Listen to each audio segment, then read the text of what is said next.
Football ম্যাচে যখন বিপক্ষ দলের গোলকিপার আপনার ম্যাচ ছাড়া পারফর্ম করে তখন ওই দলটার বিপক্ষে ম্যাচ জেতা দুনিয়ার সবচেয়ে কঠিন কাজটা হয়তো ওইটাই।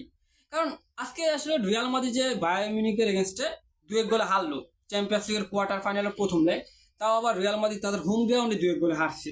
তো অ্যাজ এ রিয়াল মাদ্রিদ আরো একটা বড় ব্যবধানে হারতে পারতো, বা রিয়াল মাদ্রিদ চাইলে আরো বড় ব্যবধানে ম্যাচটা আজকে জিততে পারতো। কারণ আজকের ম্যাচটা রিয়াল মাদ্রিদ যে হারছে এই দায়টা আসলে আপনি কার উপর চাপাইবেন?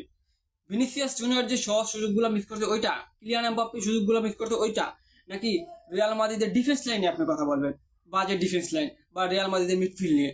তো রিয়াল মাদ্রিদ ওভারঅল যতটুকু মাঠে খেলছে আজকে, মানে যতটা তারা ফুটবল খেলছে, বাট খুবই ভালো মানে ফুটবল খেলতে, হয়তো বা অনেক দিক দিয়ে হয় নাই, বাট রিয়াল মাদ্রিদ আমার মনে হয় যে যতটুকু ফুটবল খেলতে ভালো মানে ফুটবল খেলছে, যদি ফিনিশিংগুলো আরেকটু ভালো হইতো তাহলে ম্যাচটা রিয়াল মাদ্রিদ বের করে আনতে পারতো।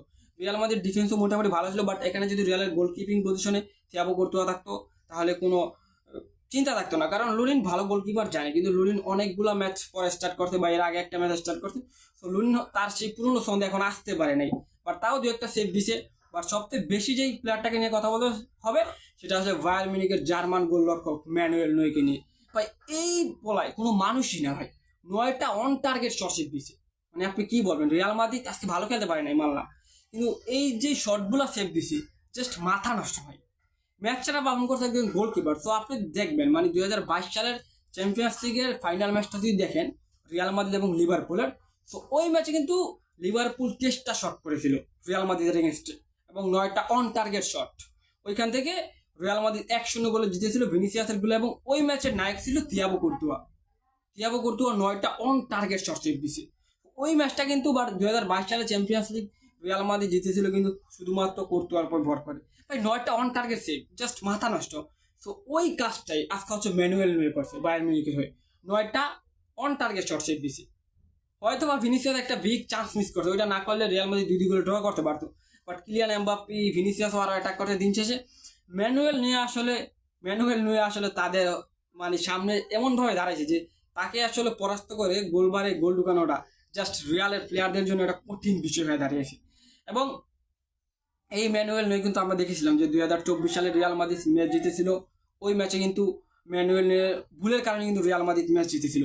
ওই ভুলটা আসলে ম্যানুয়েল আজকে করে নাই রিয়াল মাদ্রিদের এগেনস্টে, সো তাকে একেবারে টপ লেভেল পারফর্ম করতে।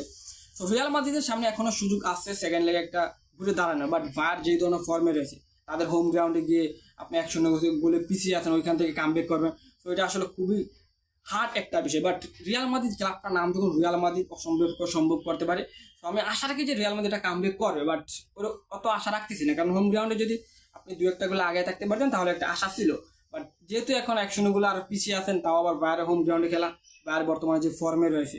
তো ওলিসিকে নিয়ে একটু কথা বলি, বাইরের যে রাইট উইঙ্গার ভাই, এরা তো আলভারো কাইরাসকা রিয়াল মাদ্রিদ 2-3 জন ডিফেন্ডার মিলেও আসলে এই মানে ওলিসিকে আটকাইতে পারতেছে না।